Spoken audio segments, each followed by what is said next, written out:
What's up, guys? Welcome back to Jackknife TV. If you would, please smash the like button and subscribe. We're almost ready to pass the 10,000 subscriber threshold, and I want to thank each and every one of you that have, been a loyal subscriber and have been checking in on the progress that I've been making or lack of progress that I've been making. And thank you for sticking in there, even though let's see, I went almost 3 weeks without making any content.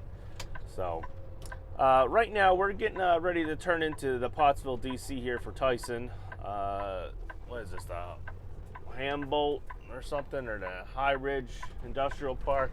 I forget what it's called. And we're going to do our first load for the week. It's Tuesday, and I pretty much took like a 4-day weekend off. I had most of Friday off, and just chilled, pretty much chilled at home with the family. I was out about 3 weeks there, just grinding. I had to catch up on a lot of bills, just for the fact that the truck continuously kept breaking down there for a little bit. But luckily, it seems like we're over that, and we're off to greener pastures. So hopefully this continues to stay like that, and I don't shoot myself in the foot here by talking about it. But like I said, we're just starting the week out today. So I'm going to Rock Hill, Connecticut, to the DC, the BJ's DC over there. Real quick run. It's only 246 miles. From there, who knows? They might shoot me up to, they might shoot me back here to Pottsville, or they might shoot me back up to Portland, Maine. We have a few facilities up there, so I don't know. It all depends. But other than that, this is just the hopefully going to be a real simple, quick week. So we're going to stop at the guard shack here, and hopefully they're going to let us in, which they will. And yeah, we'll see how things go. So I'll catch you later. Well, just backed into my load. Gonna hook it up, and yeah, that's great. We're gonna hook it up and get out of here. So already got my next load. After I drop this off in Connecticut, I head back here, and we're going to go to C&S Foods on Philadelphia Ave up in Maryland. What is that? I think like something Lee, Maryland. Actually, I can tell you right now. I can get my phone out.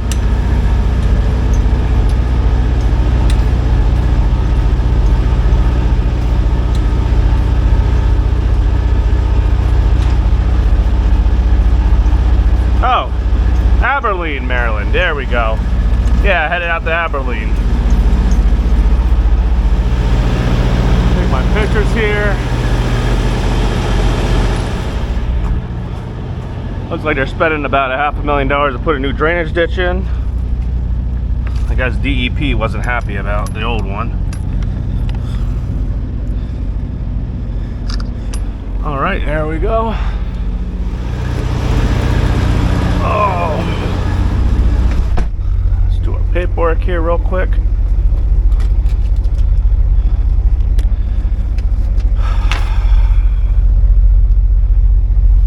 Got to make sure you guys do this stuff because, since paper logs are going the way of the dinosaurs, they now check your trailer numbers a lot.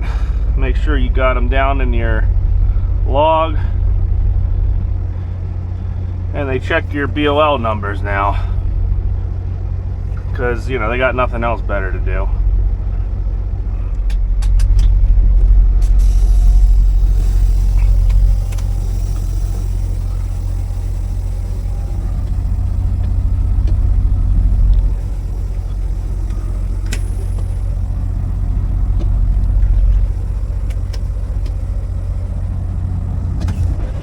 Alright, we did our tug test.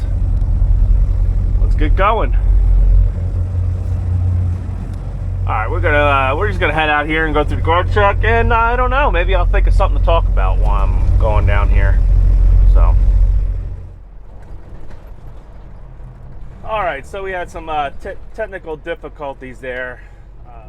The last video I took on the DJI Osmo here, I apparently had it set up for, I guess, night shooting, so all the footage was all, I guess, phased out, if you want to call it that, or contrasted out. So we're heading down 81 here. We left Pottsville, I don't know, about 5 minutes ago. And we're just taking it easy, you know, doing the speed limit, following all the traffic rules, and yeah, and all that. So what I'm going to talk about here a little bit is how guys are perceiving my channel. There's been a lot of comments that people are thinking I'm throwing, you know, the new truck out there, that everybody has to do that, and if you're not buying a new truck, you're not succeeding. I'm not saying that at all. I'm saying that I ended up getting this truck for a means to the end. The last truck I had was an old 9400. I bought it pretty cheap for what it was at the time, during the height of gold rush, whatever you want to call it, the rates when they were at the highest. I got the truck for $26,000, and instead of buying it outright, which I could have easily done, I decided to put $5,000 down on it and finance the rest. And that kept about $30,000 in my pocket for breakdowns and stuff. Now, that being said, within the first, I think, 3 weeks of me owning the truck, maybe 4, I ended up losing the power divider. That was a really costly repair. It cost me about, I think, about $8,000 in total. Pretty much if you go back, the gears literally came apart in the front drive shaft with the power divider and everything there, and just, you know, grenaded onto the ground.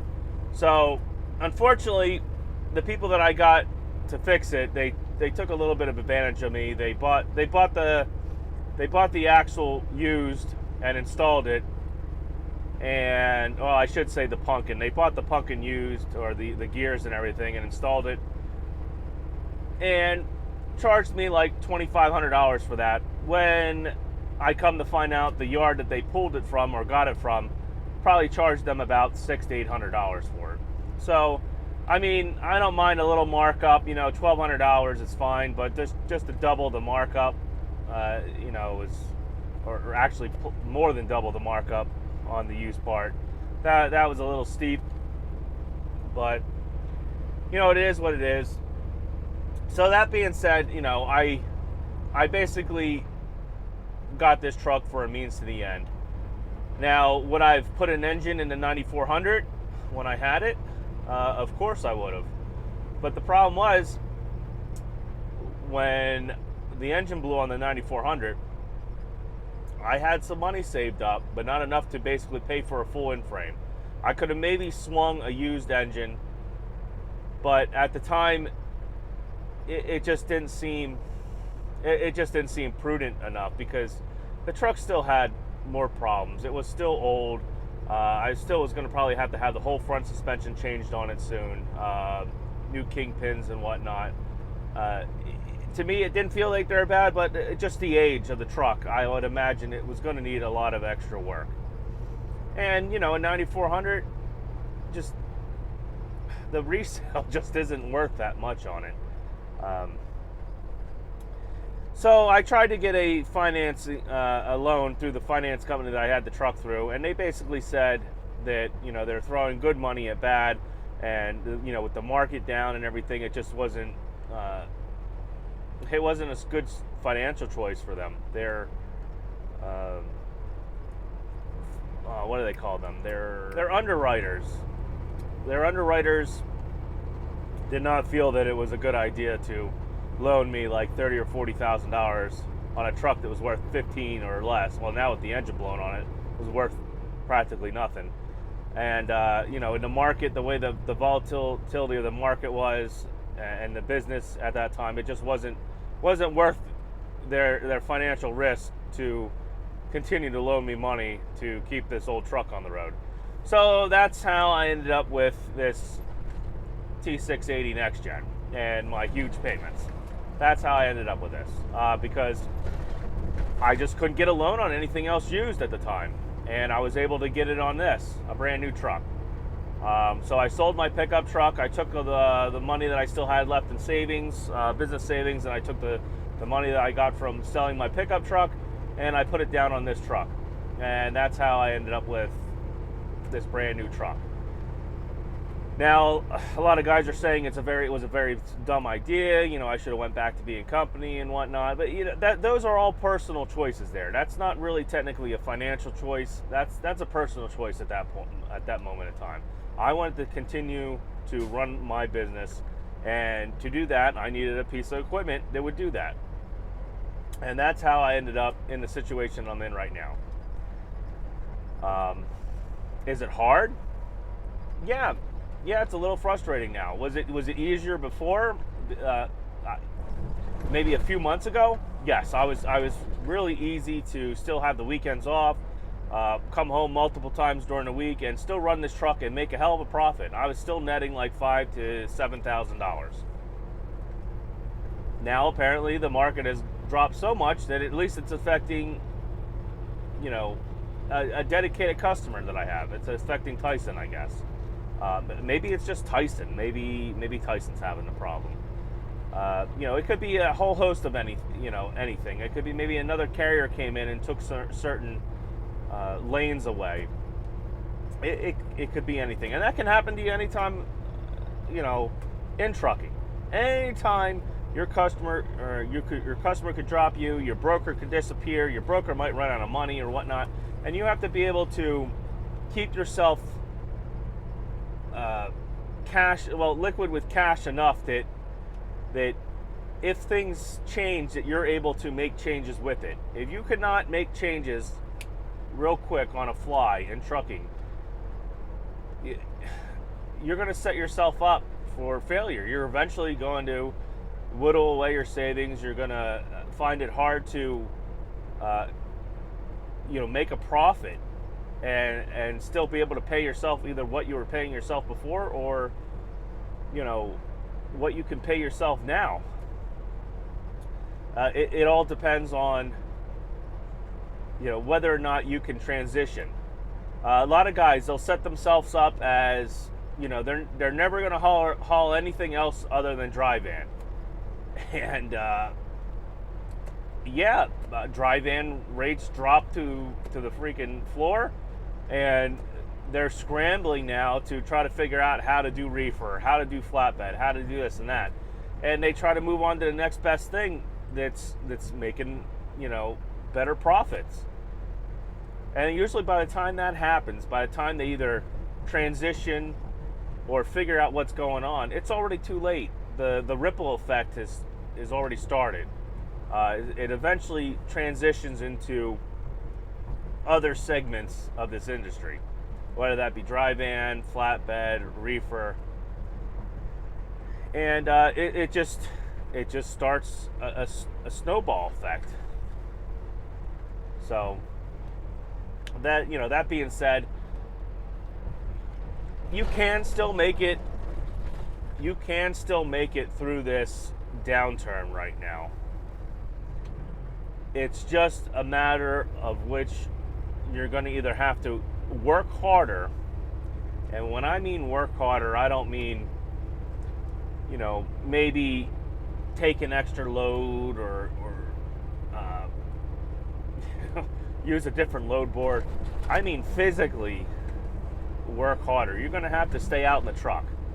You're going to have to give up time with your family. If you're actually wanting to do this as a business, and you're in hardship right now, you're going to have to either make a choice, either to go back company and take a pay cut, but you're also going to lose a lot of those costs that you didn't have as an owner operator. So It might balance itself out depending on where you become a company driver at, or you're going to have to just suck it up and you're going to have to stay out here longer. Do I want to stay out here longer? Of course not. I've been riding on Gravy Street as an owner operator now probably for the last, three or 4 years, even before the gold rush there. Majority of the times I had direct customers that I could be home almost every day, or and home on the weekends. It's just how it worked out for me. It's how the customers and some of the broker loads that I had, I never really ended up having in my entire career having to stay out 3 or 4 weeks at a time or 2 months at a time or whatnot.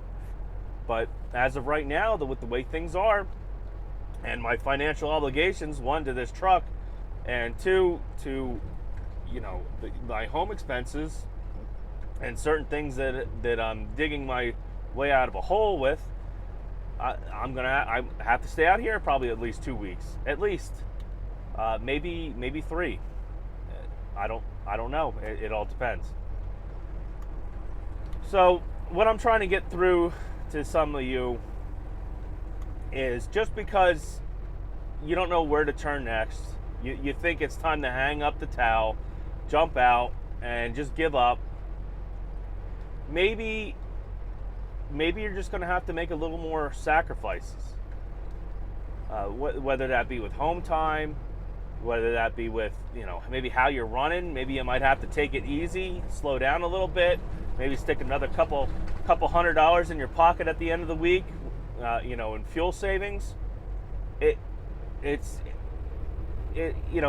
all up to you. Only you know your personal expenses. Only you know what you're paying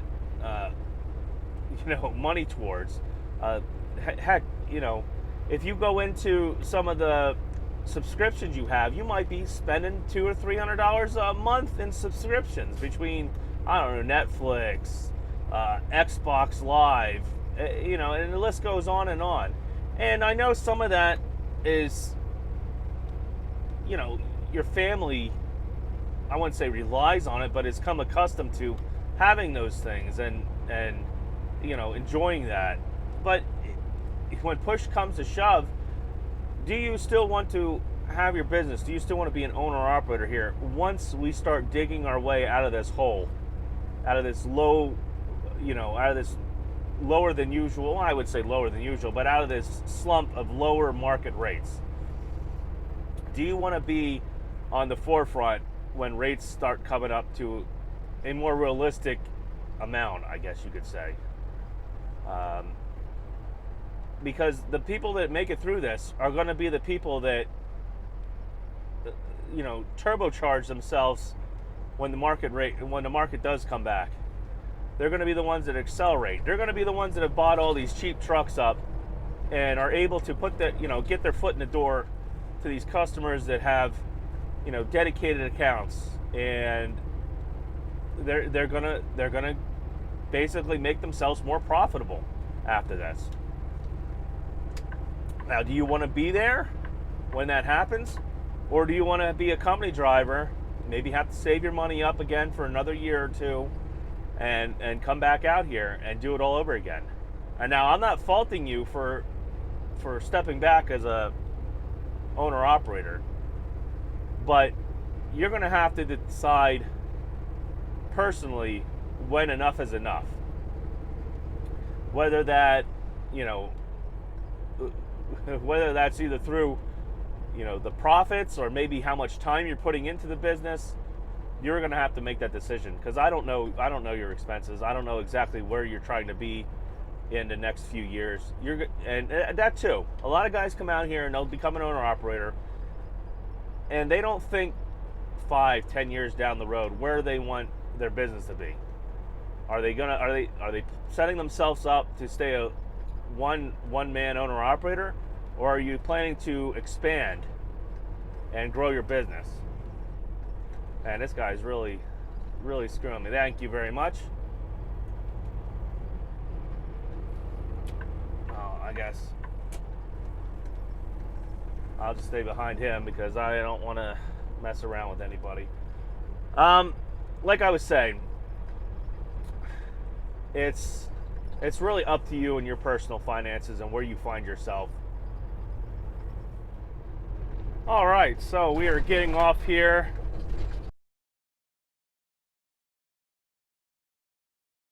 At this horrific pilot here. Hopefully everybody else,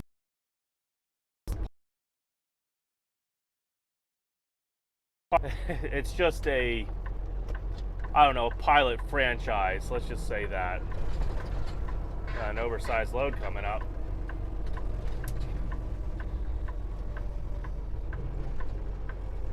Oh man, he's a pretty wide guy. He's pretty wide. But anywho, like I said, we're getting off of this pilot here. It's pretty much the first exit on 84 when you come into New York. I'm gonna turn this down too. She's gonna yell at me, and this CB's going off. Like I said, it's pretty much the first exit when you come in here into New York. Well, on 84, and technically the pilot's in New Jersey. When I make the left here, we're gonna enter New Jersey. It's like a real weird corner, I guess you could say, where all states come together. But it's about, my price is $4, so we're gonna see how much the posted price is. But it's gonna be the cheapest fuel I'm gonna get anywhere around here. So at least near Pennsylvania. This truck stop, this turns into a shit show really quick.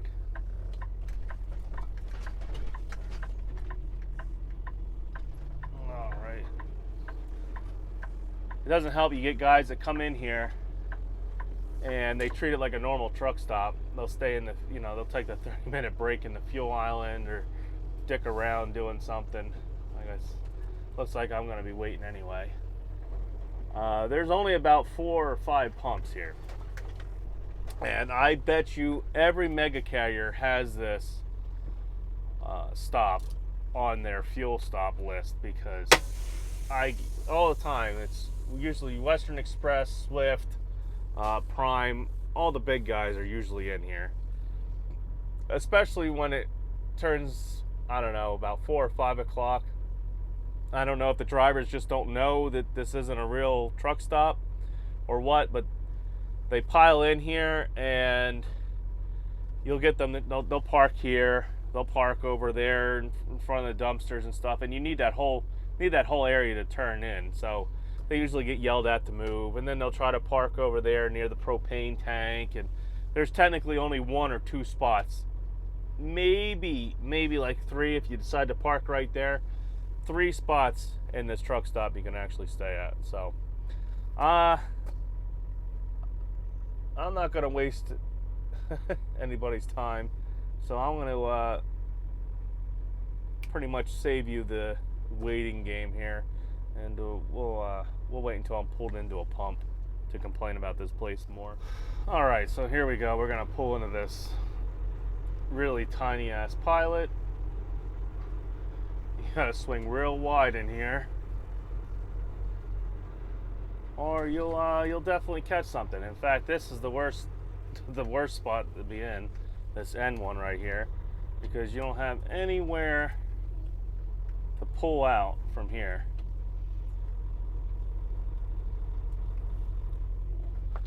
I don't know how many times I've come into this pilot and I've seen Swift or Western Express or some other, teaching mega carrier have a brand new like greenhorn in here and just totally mess stuff up, hit everything. You can't get out of here sometimes. They'll be too close to the pumps and have to back up, wait for everyone to get out of the way. It just turns into a nightmare in here.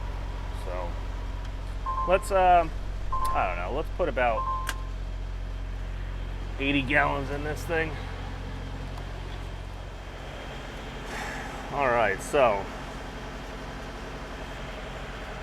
their price is $4.65 a gallon. I'm getting it for $4 a gallon.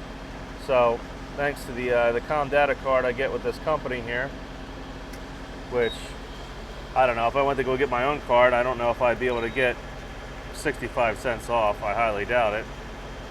Let's also get some points going here.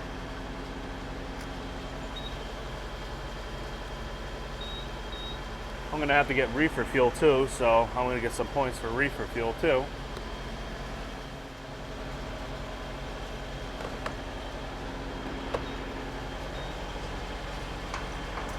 I'm gonna fill one tank up. Like I said, I don't know. I think I'm only gonna put 80 gallons in. Maybe 100.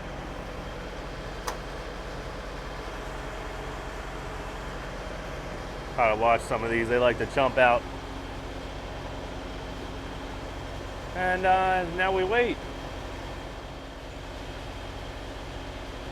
Got a buddy looking at us.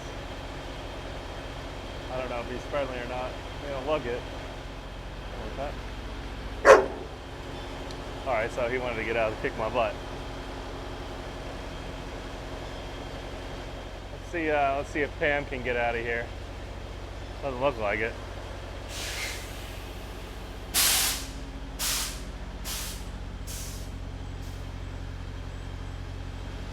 See, that's what I mean about this truck stop. I don't know if he's going in to get something or what he's doing, but he's gonna block everything up here in a second.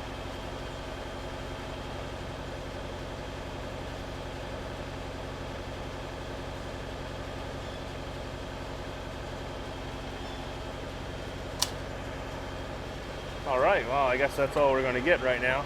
90 gallons. Fine by me. Let's get some reefer fuel too while we're here.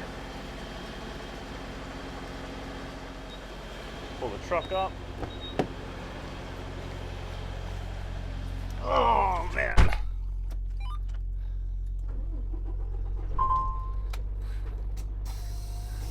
German Shepherd wasn't as friendly as I thought he wanted to be. Seemed pretty friendly, but he wanted to get out and kick my butt, and that's what he wanted to do. Not say hi.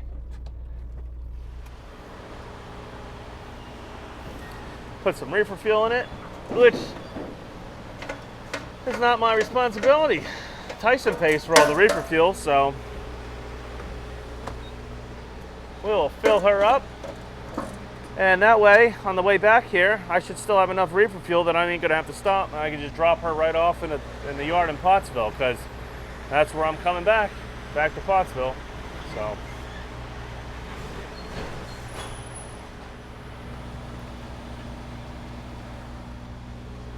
Well, that was $104 that didn't have to come out of my pocket.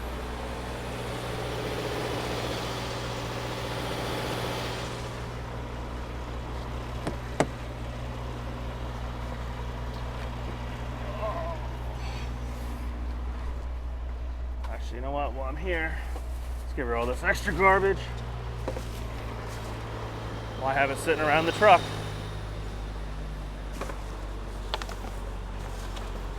Update our log so it's correct.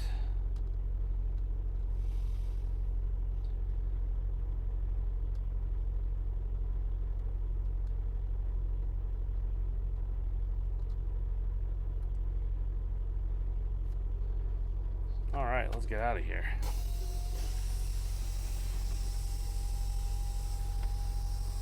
I got 2 hours and 13 minutes to go where I gotta go, so we're probably going to end up stopping at a rest area because I'm pretty sure BJ's does not let you in there early. I don't know. I'll have to check. But I'll look for a rest area first. As you can see, here we go. This is how tight we are to come out of here. We're pretty much in the tree line. And there we go. So if somebody parks here and they don't pull all the way up to this clothing drop box, it's very hard to get out of there. In fact, almost impossible. So let's leave this little pissant pilot here.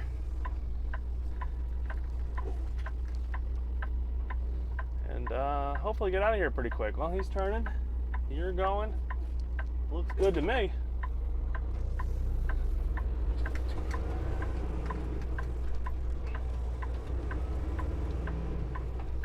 All right, off we go.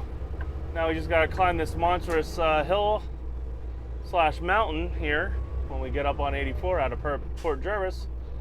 And yeah, off down the road we go. So I'll get back to you guys when I'm either at the rest stop or at BJ's wholesale warehouse there. Well, BJ's DC, I could say, because they're all wholesale warehouses. So we're, like I said, I'll get back to you at the BJ's DC, and we'll let this guy out too. So.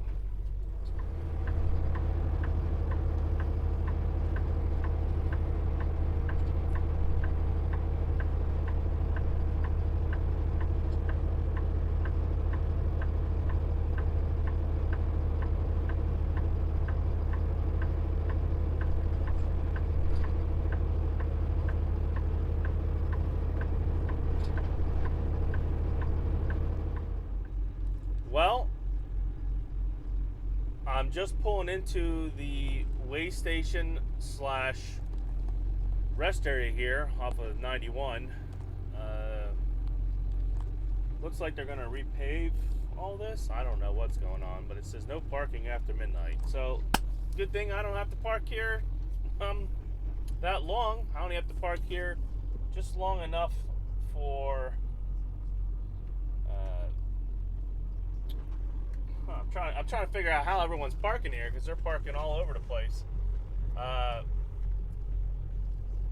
and get screwed here, because I think that's what's going to happen here. All right, well, really, this rest area isn't really open anymore. It's really what's going the hell on here. So, let me think of the fucking exit ramp. Here off of 91. I